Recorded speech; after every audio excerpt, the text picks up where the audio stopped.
What's happening, you guys? Welcome back to the Let's Go Win podcast, where we are here to help you win from within. And today we're absolutely going to do that. And I didn't know where this conversation was going to go because this young lady has just a really, really diverse background.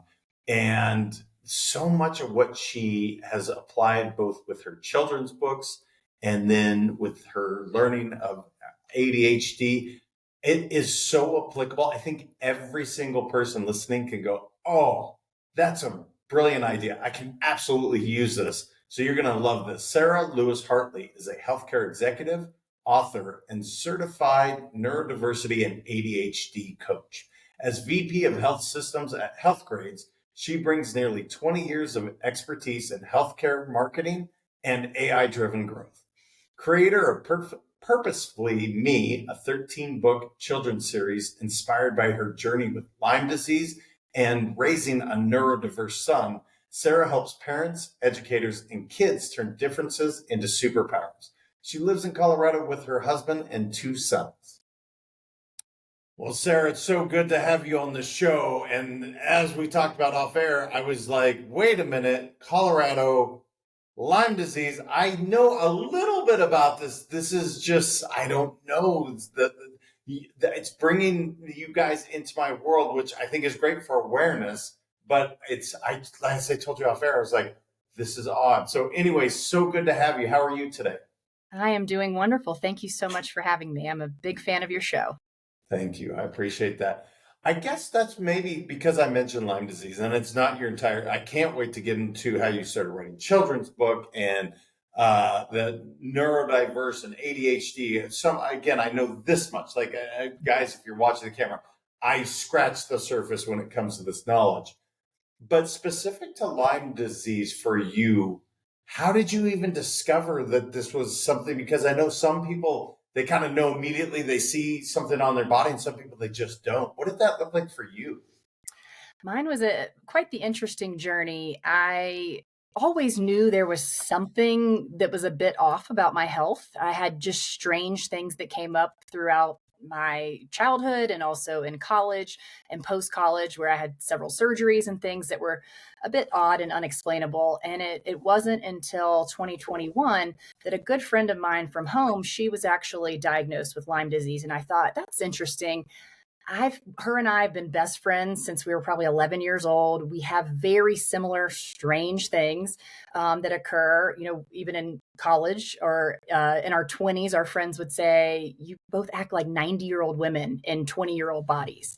And we never really were like, okay, maybe we're just everyone else, we go out for a night and we're out down for the count, at college, just how things are. And other friends are getting up and they're kind of going nonstop. And I could tell both of us just didn't have that same level of energy that other friends had, but we would continue to push through. And so her diagnosis happened probably in 2021. And my youngest son had a very interesting kind of start to life. He had an absent cranial nerve 7.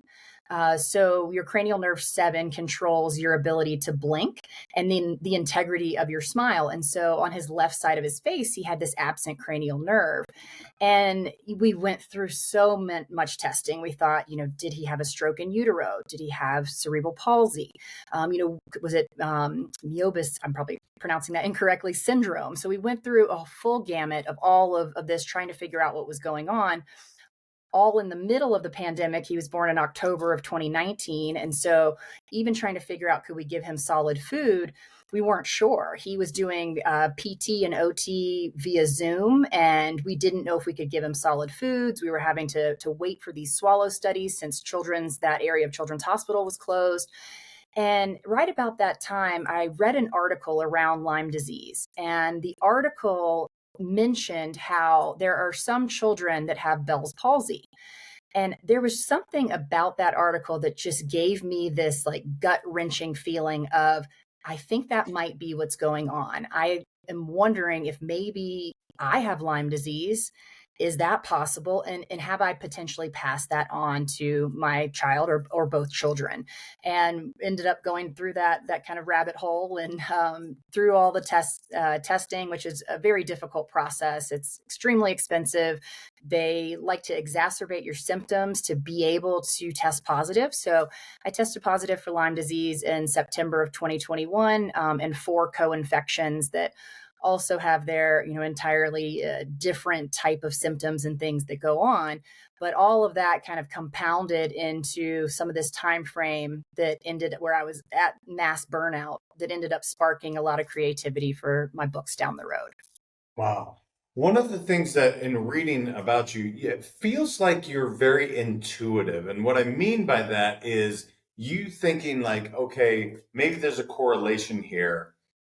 Also with your children's books, you met a woman that you didn't necessarily act upon it in that moment, but you just knew intuitively, like, I need to connect with this, which led to you doing 13 books later. Is this just something that you've always been able to have, like, great intuition, like you trust your gut? Because the other interesting fact about you is I read photographic memory. These are some cool things, but let's go with the gut thing for a moment. Have you just always had that sense of intuition? Because a lot of people don't really listen to that as much as it seems like it's changed your trajectory in a positive way. Yes, I would say it almost goes hand in hand with some of my own neurodiversity and ADHD.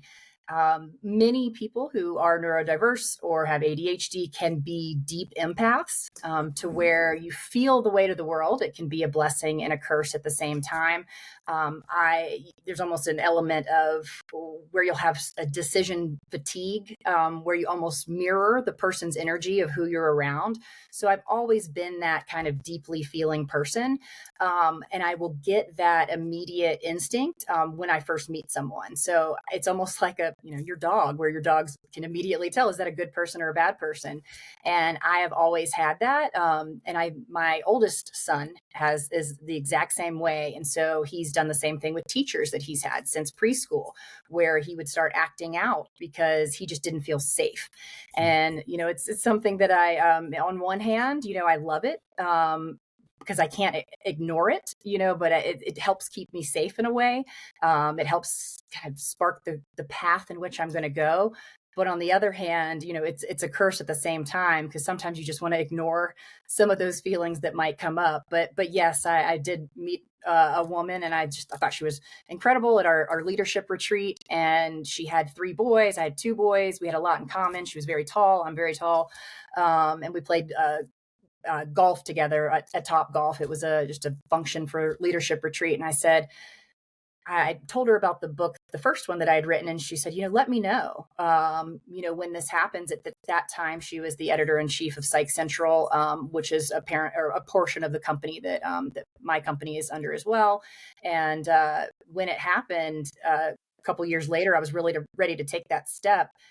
Went on LinkedIn and saw that she started her own business as a book coach. So it just, those type of worlds for me tend to collide at that perfect timing, where maybe I'm not ready at the initial moment, but at some point I will get there and I will know that I'm on the right path. Wow. I want to stick with this intuition for a moment, just because I'm feeling for your son. I'm feeling for my son now, because there's so many times where they read energy and it's almost kind of felt like, well, no, you don't really know. You're only a 8-year-old, 6-year-old, 5-year-old, whatever it may be. And they're like, no, Dad, I know because I can feel it. And it's wild how absolutely spot on they are. And then I'm thinking about you for a moment going, I can't imagine having this feeling where you could read energy if you're empath the way you are. And then to have a photographic memory, that is a true blessing and curse, because you remember everything. You remember these feelings. I don't know. Am I stretching with this, reaching? Because I'm just thinking awesome. And yet, ooh, that's a lot to hold on to. It is. And the photographic memory part, unfortunately, has gone away since Lyme disease and some elements of ADHD as well, of where I have a lot of that short-term memory loss. But as a child, that was how I managed. I wasn't diagnosed with ADHD until 25 years old. So I was able to somehow make it through school, not this outwardly disruptive kid who was fidgeting and doing all these things that would, immediately point to ADHD. I was sitting quiet and following all the rules to a T and making great grades. So there was never any kind of inclination from a teacher or my parents that might be going on with me. Instead, I've internalized all of it on the inside. So the inside, from externally, I look like I've got it all together. On the inside, everything is brewing and can be very difficult. And then you go through these years of before children where, you're in the working world, post college, and, life is great. There's not a lot of responsibility that you have. You're really taking care of yourself or your spouse. And you kind of live this kind of even keel life. Mostly everything's great. There's, your parents aren't quite as old yet to start having health problems. So you're in this kind of sweet spot. And then you have children, and all of a sudden you're getting triggered by their outbursts or their emotions. And what it's doing is it's bringing up everything and all of the things that you remember from childhood and those feelings of inadequacy or not feeling like enough, or just always having some of those negative thoughts that are constantly in your brain. All of a sudden they're being shown to you right there front and center and almost mirrored to you from the way that your child is behaving. Wow. There's so many, you have such a diverse background with being a healthcare executive, then you have the ADHD and neurodiversity coach, to writing 13. I think you're working on 14, book number 14 in this children's series. Where do you find the time? My goodness. I mean, that's a lot going on. And tell me with this book series, what prompted you to say, you know what? I have found something that I have to share with the world, because you didn't do it once. You didn't do it like 5 times. You did it 13 times, and you're working on more. And I think you're working on maybe a book a month coming up. So I have to know, where do you find the energy and time, creative energy? And I mean, this is remarkable, people. To do a book is a lot. To do 13 is remarkable. So where do you find the time? That's a good question. My oldest son, even yesterday, said that I work far too much, and that's not where I want to be long term. I want to be able to spend these moments with them, that being fully present and enjoying that time together. I think it's also important to show them work ethic as well. But it was really in the midst of that Lyme disease diagnosis. My oldest had ADHD. He had just gone through some testing.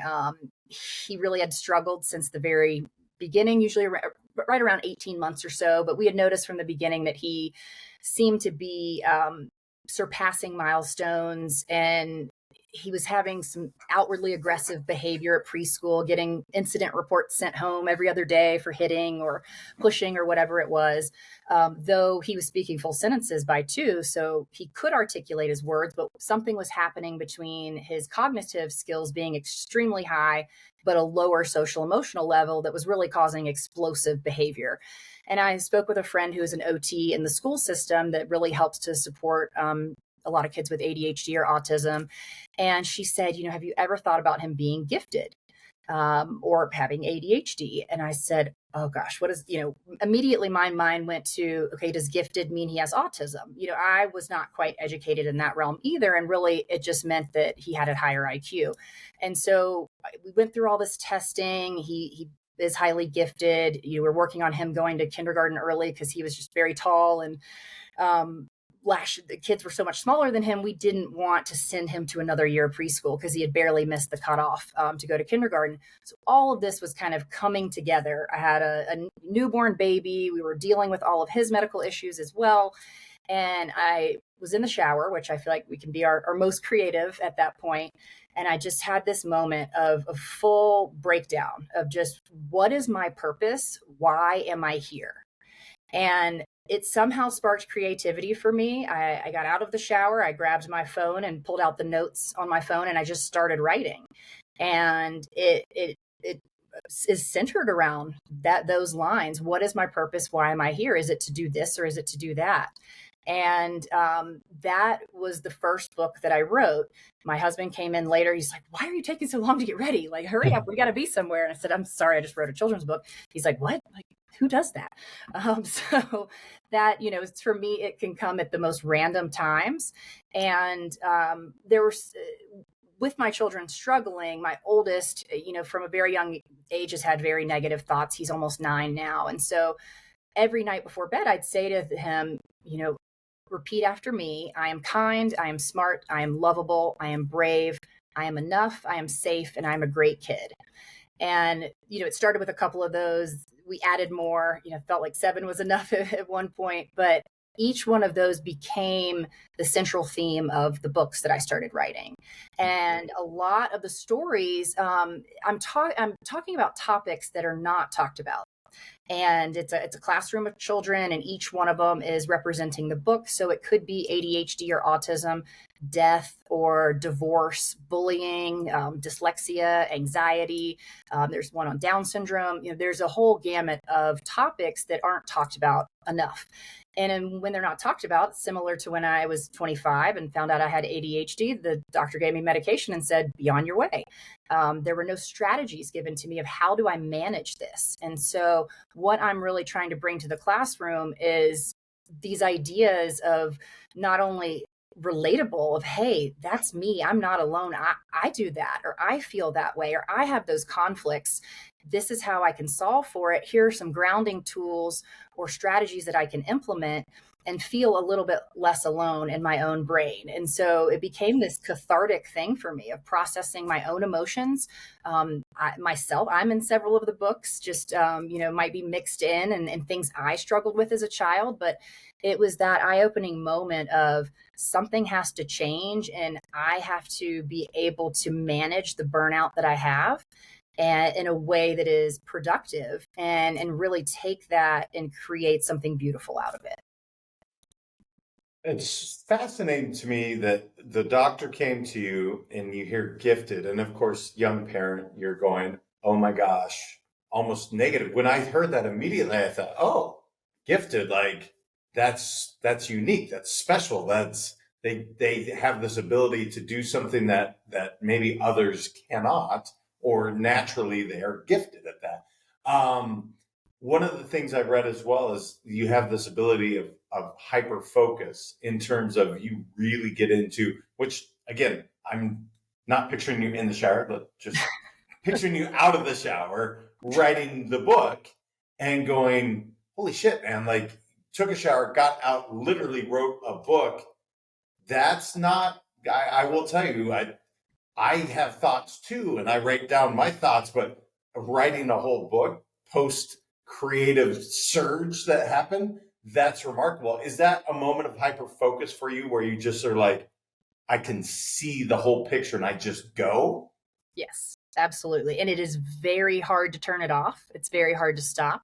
I probably should switch with my husband on, usually he takes the kids to school and I pick them up. And it's difficult for me at the end of the day, because if I am fully ingrained in something for work, or maybe I am having some sort of creative moment, it is very difficult for me to stop. Once I get going, I can't stop. And it's a big, blessing and curse, I guess, at the same time of ADHD, of where you have to remind yourself, you've got to stop and go to the bathroom, drink some water, maybe eat food. These are things that normal people don't have to struggle with throughout the day. And so it's really, there's a misconception on ADHD just means that you can't focus and you get distracted. It's not that my inability to focus, it's the inability to drown out the other things and figure out what thing to focus on. But then once you start, you just can't stop. Wow. So I'm guessing, I mean, to me, yes, I can see where that's a challenge, especially taking care of yourself, making sure that your basic needs are instead of just this one thing. But most people struggle with doing the deep work, right? It is fascinating to me because we live in such a busy world. Like there are so many distractions coming at you. And again, I don't believe I have ADD or ADHD. I don't know. I have never been diagnosed. But I've talked to enough folks that have, are experts in this. It doesn't feel like that's a thing for me. But the ability to really grab a hold of something and say, I'm going to do some deep work. I think a lot of our listeners right now are going, okay, Sara, sign me up. Like, if I could borrow some of that superpower, I would love to do it. Do you have tools, tricks, things that you do so that you can dive into that deep work, i.e., writing a book, and then take yourself out? Like, do you set alarms? How do you kind of deal with this? And I'm asking because I think if you have ways to both dive in and dive out, I think we can learn from that. I think that's something that anyone listening can go, okay, this deep work, this is when I get my best work done, but I struggle to even get into it. Yes, and that's the hard part as well, and a portion of ADHD where many people think that, maybe in school you didn't do well in school, and it's more than likely it's not that you're not capable or not smart. It's that you weren't interested in that specific subject. And so for me, it was really finding what is the thing that I tend to love or I'm passionate about. I went to school for landscape architecture. And so, I mean, that's totally opposite of what I do today of being in healthcare marketing and technology. And I still have that creative side. For a while, I was going big on children's birthdays just so that I could exercise my creative skills. And now I'm putting everything, into these books as that sort of side project for me. But it's really about finding what you love and finding what can spark and ignite that passion. Because if you're seeing yourself just kind of not feeling great about certain things that you're doing or whatever your job or profession might be, then it's probably not for you. So once you're able to find that thing, you have to really lean into it. But at the same time, give yourself those breaks. I mean, I live by my calendar. I have scheduled breaks within my calendar. I make sure every morning I'm walking the dog. Exercise is a big piece of that. Even just walking, I don't know if you've heard of EMDR. It's just a type of therapy where your eyes are rapidly moving. When you're walking, you're scanning the pavement. So that's something that's kind of moving you from left brain to right brain to be able to get out of your amygdala and, have more of that presence within your entire body. I do a lot of grounding work. I usually am listening to podcasts while I'm walking. Sometimes I'll do a quick grounding podcast that's a walking grounding one where you're, pulling out, using your senses and 5 things you see, 4 things that you feel, 3 you hear, 2 that you smell, and 1 that you taste. So being able to be really fully present in your body and kind of come back to that is going to help you throughout the day. And I feel like many of the podcasts I've listened to recently, exercise is always the top of that list. And exercising in the morning is going to set you up for success for the rest of the day. And then I try to become members of certain groups. I'm in Chief. It's a women's executive group that's virtual and across the country. Some really prominent founders of this company. And as part of that, we do some of the inventory taking. And one thing we did to start out the year this year was we wrote ourselves a Nirvana letter. And with that letter, you wrote down, where do you see yourself? This is a letter to, it could be a family member or friend or spouse, where you're telling them about the last 10 years and where you are today and some of the major things that got you there. And so mine was interesting because my son being 8, earlier this year, he would be 18, 10 years from now. And he loves basketball, wants to be the next Michael Jordan, and my husband went to UNC, so he wants to go to the University of North Carolina and play basketball there. So, even little things like that, I wrote into this Nirvana letter, but there has to be an element of things that really gets you there. So there's a bit of manifestation. I love Gabby Bernstein. And so she's big into manifestations, and I listen to her podcast. And she says, find that one thing that is a symbol for you. And mine is rainbows. I don't know why rainbows just popped into my head immediately. One of my friends in the neighborhood, she's kind of my accountability partner. Hers are hummingbirds. So with the rainbows, I thought that seems hard. Why am I trying to pick something that's going to be so difficult to see? And not really thinking about it. Later that day, I get on an all hands meeting for work, and they're playing an icebreaker, and they're showing some emojis and putting emojis together, guess what word this is. And everybody's writing in the chat. First one, rain cloud and a bow and arrow, rainbow. Then later that day, my husband, he sells ranches, and he was on this gorgeous ranch in Montana or actually in Wyoming, and sent me a picture later that day of a double rainbow.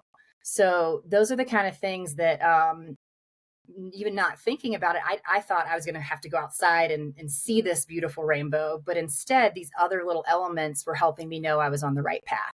So I use some of those sort of things throughout the day. And then as far as you can do those things to maintain, but then as a parent in the moment, that is when it becomes really tricky. And so what I've developed is the aligned parenting method. And quite honestly, it's when you're in that moment and you're trying not to lose your shit, that's what it's for. I mean, that is where you're like, okay, my child is having a meltdown or they're upset about something. And so how do you use this?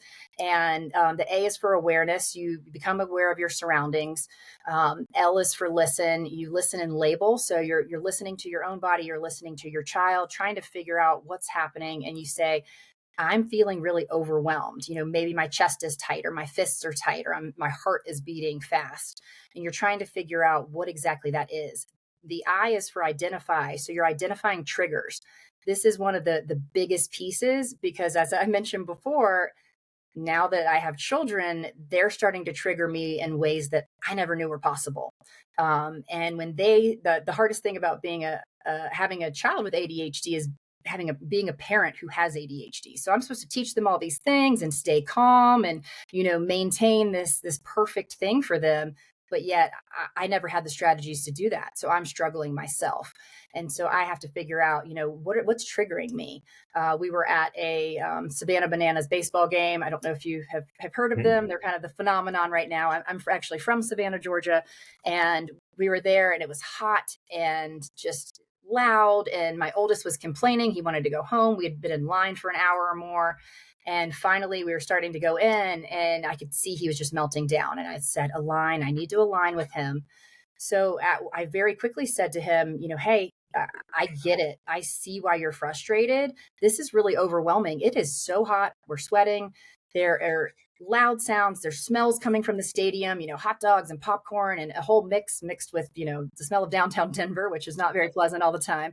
So I just said, all right, let's just do a quick grounding exercise, which that leads to the G.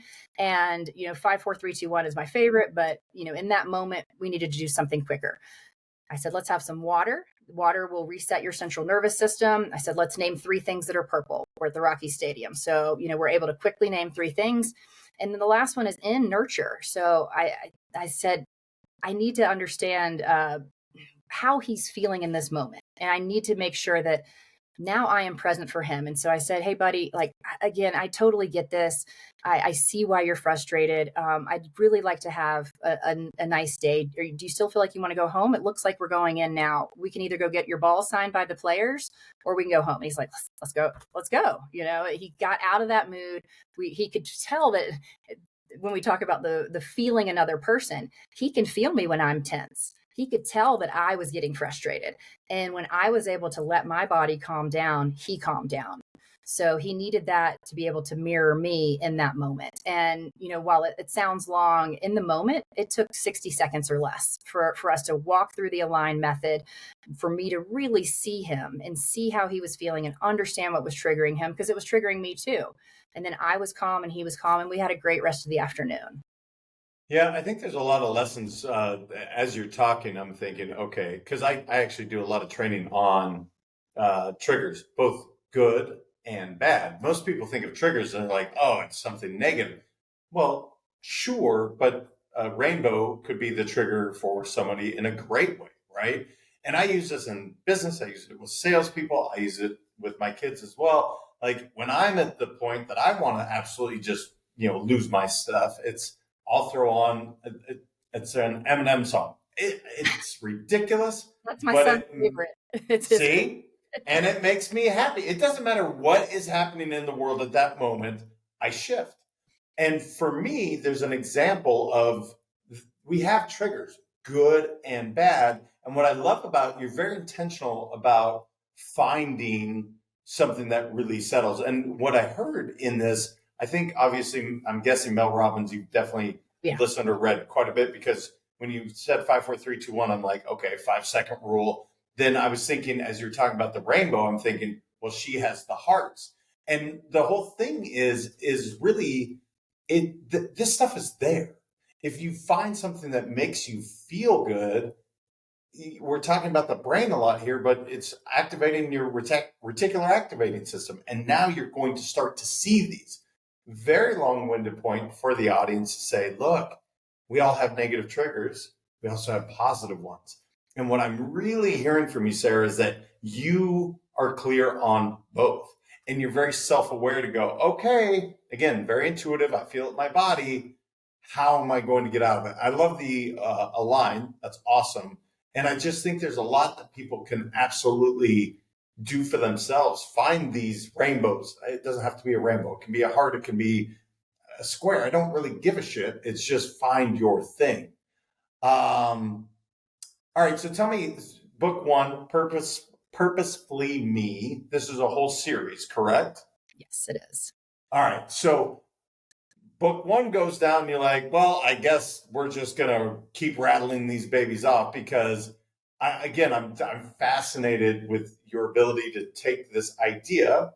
And there's so much you talk about, from walking to being in the shower, both very great creative times, guys. If you're trying to be creative, getting outside, being active, being in water, very creative spaces. But for you, is that when you're coming up with these, or does it just strike you at any moment and you're like, writing that down, gonna attack this one? What does that look like for your process? I had the first that came in and then sat with that for a little bit. And then the more that we were doing the affirmations, and as my children were getting a bit older, my son, I believe the first time was maybe around kindergarten, first grade, but then in second and third grade, there's a lot more drama that happens within those time frames. And so many of the ideas were really sparked from actual situations that happened where the first one is really inspired and written by him or written for him. Yet he weighed in a lot. So he's incredibly intelligent kid. And he has said, oh, that doesn't really make sense. Or I think you should change that. So he's been my inspiration through all of this and really helped even guide some of it. But some of it are lived situations where he'll say, Mom, I don't think you should come into class and read that book because they're going to know that it was this situation, even though it's completely different. And it's not even the same, children, and I've changed it, but he knows in the back of his mind. So he's continued to spark that. And there was a time frame where I had 7. And then once I met with Faye McCrae, who was my book coach last summer in July of 24, we really started to mold this into this classroom. And throughout that process with her, I just had more and more ideas. Every time I got off the phone with her and we met once a week, it was just like a surge of all of these ideas that came into play that a lot of times it was at night, right before bed. It's like, oh, I really want to go to sleep, but yet I have all these things that I need to get out. So she really helped me to grow that to 13. And then more recently, my son back in April had a bad injury where he was aftercare, and the aftercare teacher tackled him. They were playing football. I don't know why. It was crazy. And so he fractured and dislocated his clavicle right at the growth plate. And that put him out. He's a big basketball player. He was starting flag football. He was playing soccer. Put him out of sports for 12 weeks and try to keep not only a boy that's highly energetic, but a boy with ADHD that needs that constant exercise and just running with sports and being outside and being with friends. All of that happened. And so the one that I'm currently writing is around purposefully resilient, but they all have that central theme. Purposefully brave will be the first one that we're finished all the illustrations. It's being pushed to production and should be launching November 1st.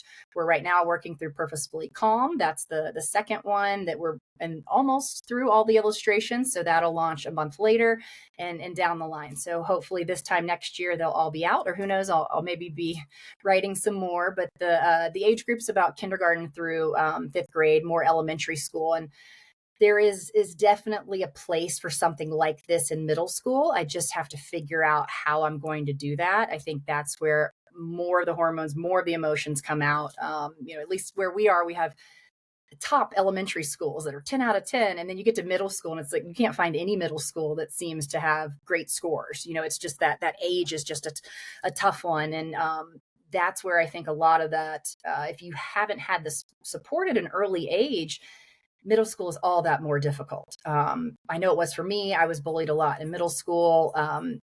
Because of my appearance, very tall, very thin. Think I still have the same size shoe as I did in middle school. But that's the kind of thing that I want to make sure I'm touching all on those very emotional and kind of even gut wrenching type of topics that we can make sure that kids just feel a little bit less alone in all of it. Well, and truth be told, as you're talking, and as you said, middle school, immediately I thought high school, and now I'm thinking adulthood. Truth be told, if you do the studies on how many people actually read books in their adult world, it's not great, right? It's kind of a dying thing.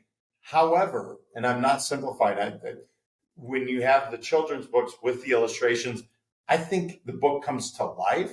And I see this 100% applying all the way up and beyond, because again, we were talking about Mel Robbins. Let Them Theory, it's literally sitting right next to me. I have it's a great book. And yet I can tell you the vast majority, probably 99% of adults will never read that book because it's too much. And my point is, I see this going into even further for you. I think that's amazing.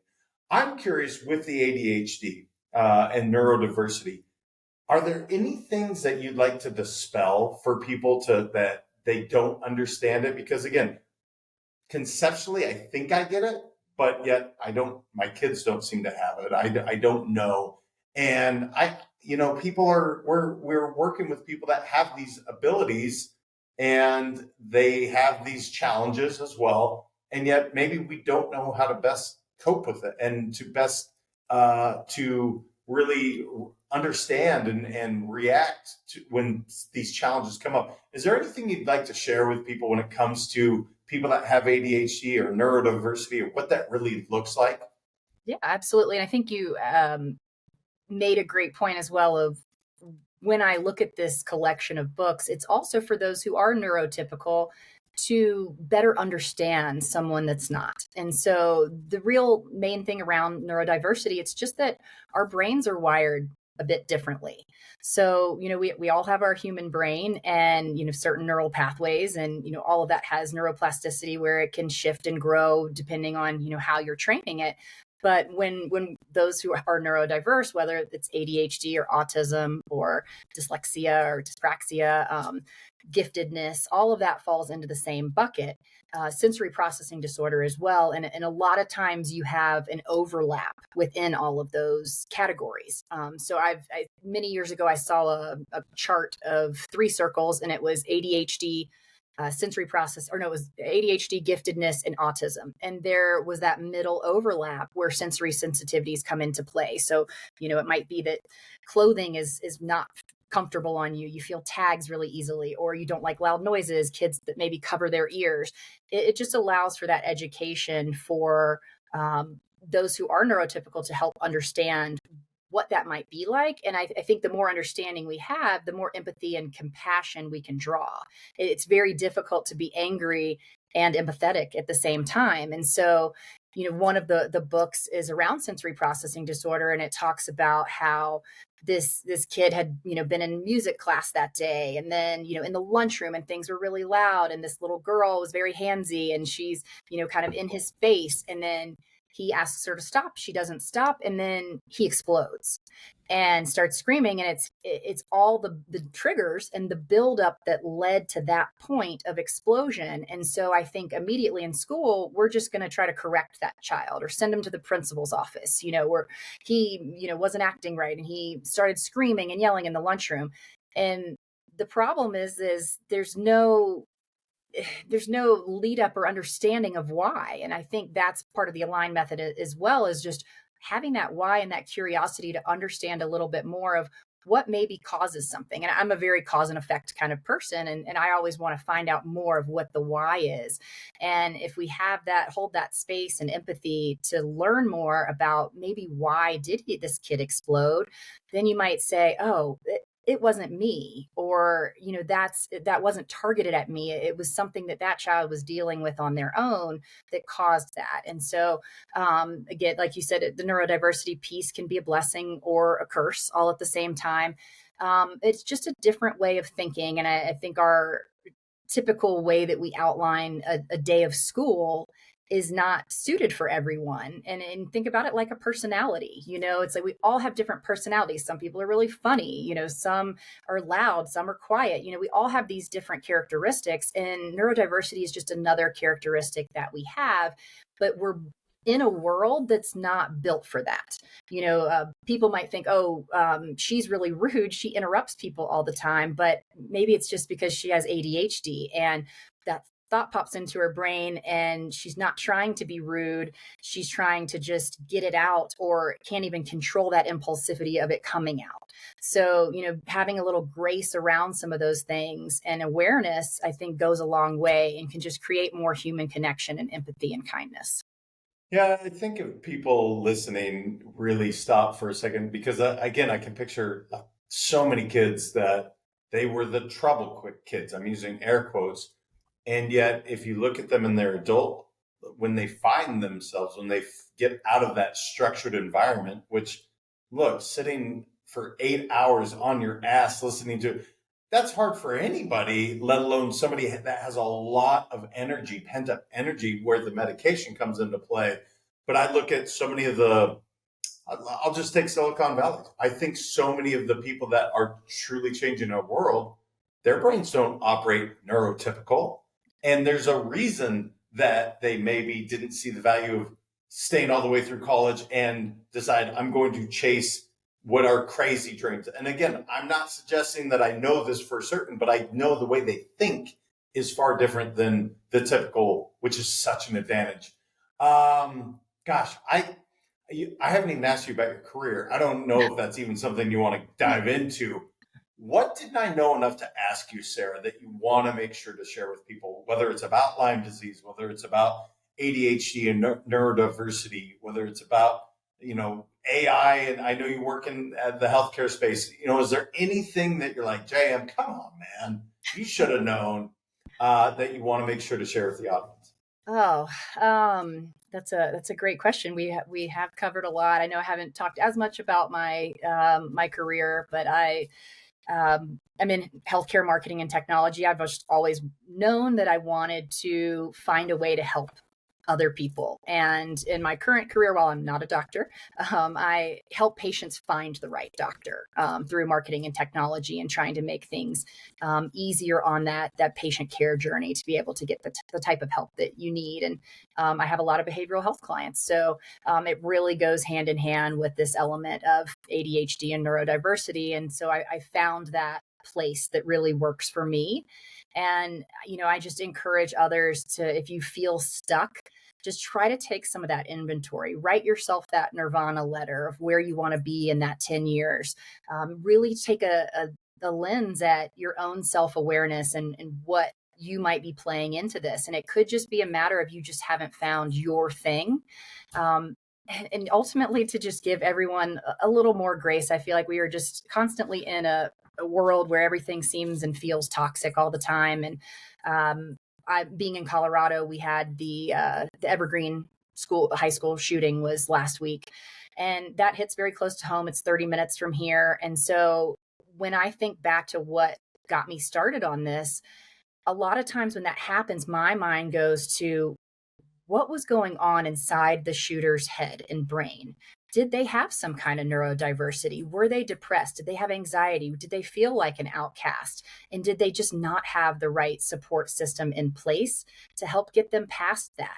And so as parents, we have to be just very aware of what's happening with our children, when they're spiraling, how we can help them, and really creating that sense of community around it.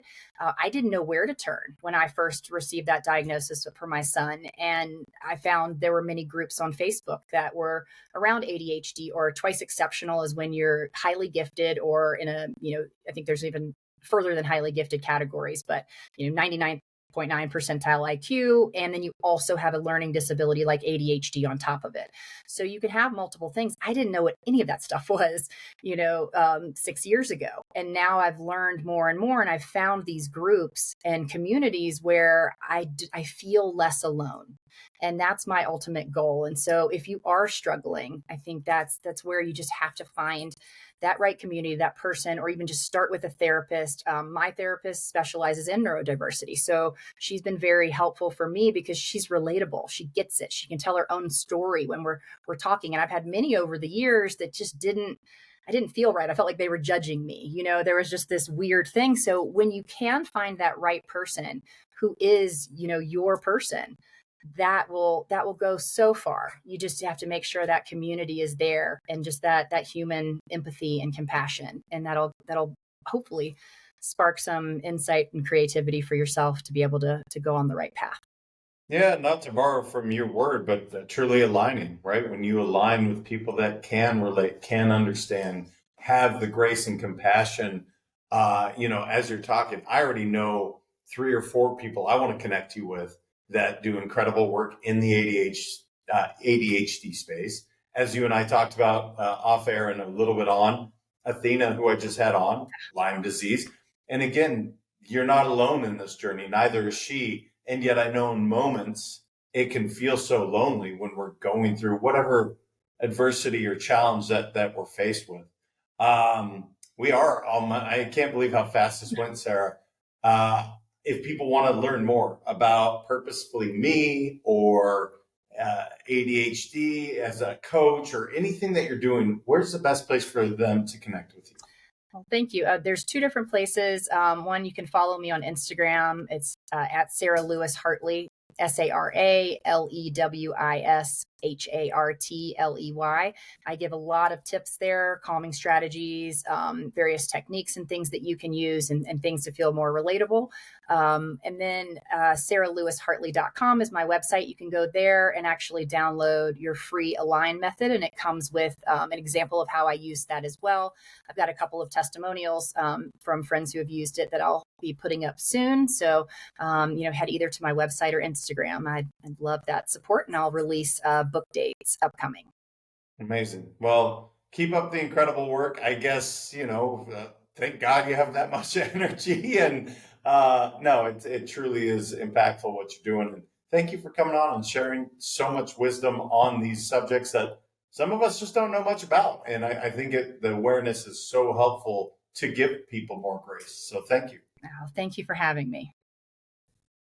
Well, as I said, I find it fascinating when I do these podcasts and on subjects that I know a little bit about, but I learn so much, especially when it comes to ADHD, when it comes to Lyme disease. But what I think I learned the most is how people take these challenges and then they are able to create these, I don't know if you call them routines or you call them just frameworks that they use to really deal with these challenges that they have.